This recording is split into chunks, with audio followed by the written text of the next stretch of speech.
92% of the people incarcerated under the Rockefeller Drug Laws in New York State are people of color. And that has a lot more to do with the way we police our communities than anything else, because whites use drugs at a higher rate than people of color. And everyone who's within the sound of my voice who thinks that this issue may not affect them because you don't know anyone in prison or you don't know anyone addicted, next time you get your paycheck, you will realize that this issue affects you. We are wasting billions of dollars incarcerating people who need treatment. I'd like to bring 35 years after the Rockefeller Drug Laws, draconian drug laws which limit judicial discretion, mandatory sentences for small amounts of drugs, wasteful, ineffective, racially biased laws, we are on the cusp of seeing them either repealed or reformed in important ways.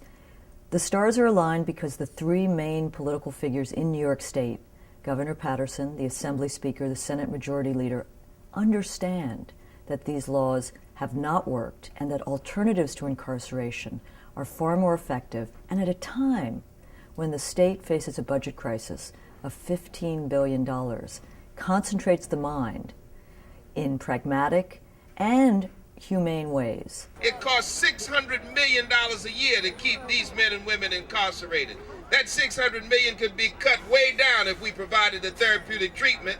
The money could be used for education. It could be used for any number of things, but not incarceration. It's not working, Governor Paterson, and you've got to stand up and take the stand that you took when you were a senator and stop hiding behind the governorship.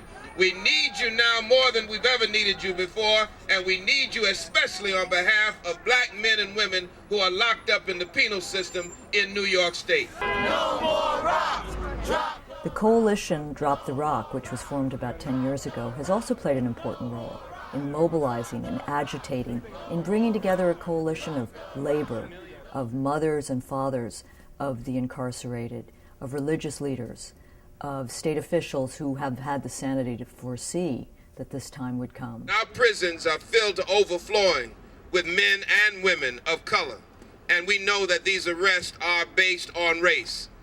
And we know also that the drug policies of this nation do not work.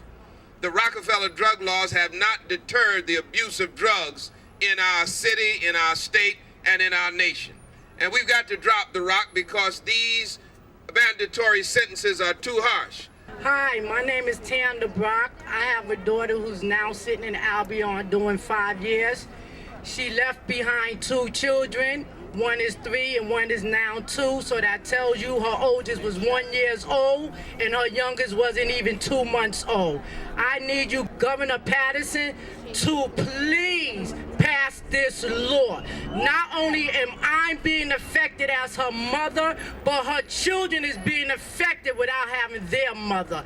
I need you to stand up for a law that you once stood out here for. You're not only doing it for me, but you're doing it for all the other people who are out there in prison for a law that should not be here. It's an important moment, and in a time of crisis, opportunities arise, and this is something hopeful to pay attention to, and hope that other states, which are also facing the crisis of a failed criminal justice system, a crisis of failed war on drugs, will take lessons from what happens in New York State.